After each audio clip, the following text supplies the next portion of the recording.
At Ecovative, we grow home compostable materials, which replace conventional, disposable plastics in markets ranging from automotive to building materials to packaging. In our process, we take two inputs, an agricultural byproduct, such as corn stalks, and the root structure of mushrooms, called mycelium. We combine these two materials together, and they form a matrix, which we call our mushroom material. We then form this material into a variety of different shapes. The material is allowed to grow indoors, in the dark, self-assembling into a solid mass. While our mushroom materials spend a few days growing, let's take a quick look at our team and R&D facilities. Our team of engineers, scientists, and product designers work every day with industry partners to create innovative and improved replacements for conventional synthetics. We are working hard to build a better future with sustainable materials. Instead of polystyrene, disposable plastics, and urea formaldehyde adhesives, Ecovative is growing cost-competitive products with unique performance properties. An added advantage is that these products are 100% compatible with our planet.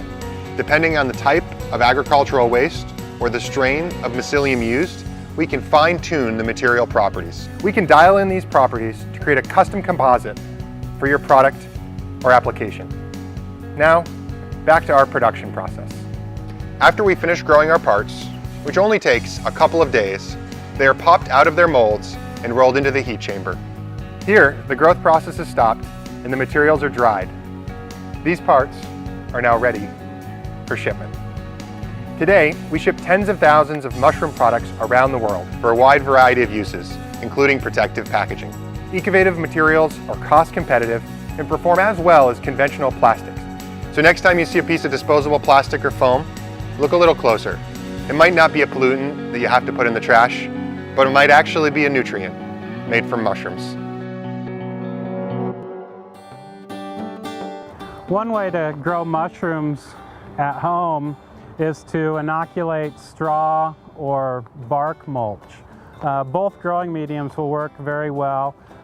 One problem with straw that in Wyoming, the wind, of course, straw might blow away. So bark mulch might be a better choice. If you're using straw, fresh straw, sweet straw is the best choice.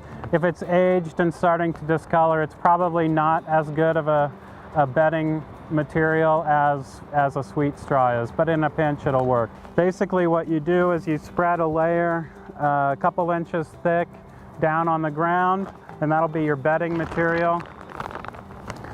Then you take your inoculum and you spread it around that bark mulch or straw. And then lastly, we cover the inoculum with another 2 or 3 inches of straw or bark mulch, depending on the material you're using.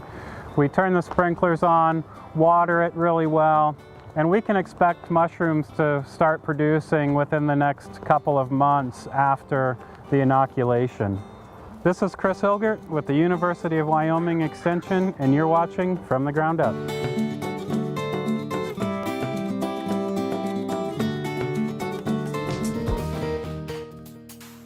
Nicole from How Does It Grow knows a lot about food, and especially about what we don't know about food. Yes, and with us she is today to tell us about 5 mushroom facts we didn't know yet. So Nicole, tell us.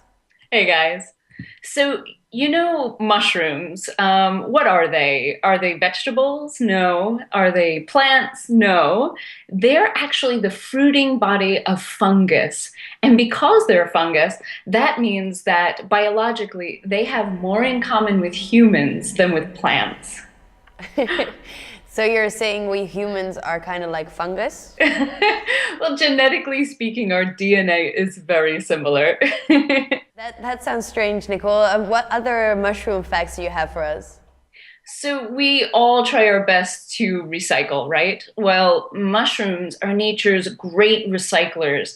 They grow on compost, they grow on decaying logs, they grow on old coffee grounds, they even grow on poop. But I'll go right to my next fact. So Mushrooms grow incredibly fast. So once they break the surface of the ground, they double their size in just 24 hours. Imagine if we doubled our size in 24 hours. That's kind of gross. Yeah. But anyway, so my next fact is about their seeds. So the seeds of mushrooms are called spores, and they're microscopic. They live in the gills underneath the mushroom cap, and in the wild, they're really light, so they're just spread around by the wind. But what's crazy is that a mature mushroom will have around 16 billion spores, which sounds unreal, right? I mean, 16 billion? Wow. But last, I want to share with you that you can often tell a lot about a mushroom by its name. So if you take shiitake, for instance, taki is Japanese for mushroom or fungus, and traditionally shiitake were grown on logs from the shi tree, which is a type of oak tree. So shiitake means mushroom of the shi tree. There you go. Makes sense. Cool. Thank you, Nicole, for sharing these cool facts with us. And just a quick question, what's your favorite mushroom? Oh, that's so hard. Portobello. Oh, portobello. That's nice. That's nice. Thank you so much for sharing all these knowledge about mushrooms. I didn't know yet. And if you guys want to see more videos like how does it grow, check out the links below.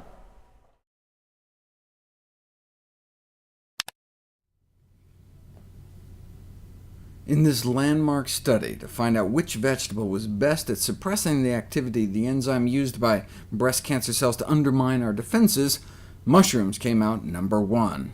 But that was just for plain white mushrooms. If that's how regular mushrooms roll, then think how good the exotic varieties may do. So they put them to the test, comparing regular mushrooms to wood ear, criminy, oyster mushrooms, Italian brown, enoki, button mushrooms, which are just baby versions of regular white mushrooms, stuffing mushrooms, which are just big white mushrooms, shiitake, chanterelle, and portobello. We already know what this one is here. Remember, 60 to 65% drop. White mushrooms, the original.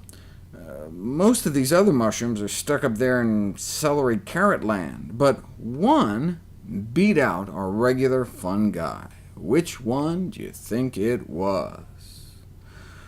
Wood ear, criminy, oyster, Italian brown, enoki, button, stuffing, shiitake, chanterelle, or portobello. I never would have guessed this one. Better than plain white mushrooms? Big plain white mushrooms. In conclusion, these studies suggest the daily intake of the common white button mushroom may have a significant cancer preventive effect with regard to breast cancer development. White button mushrooms are relatively inexpensive and readily available in markets across the United States, and therefore are a feasible addition to any dietary plan.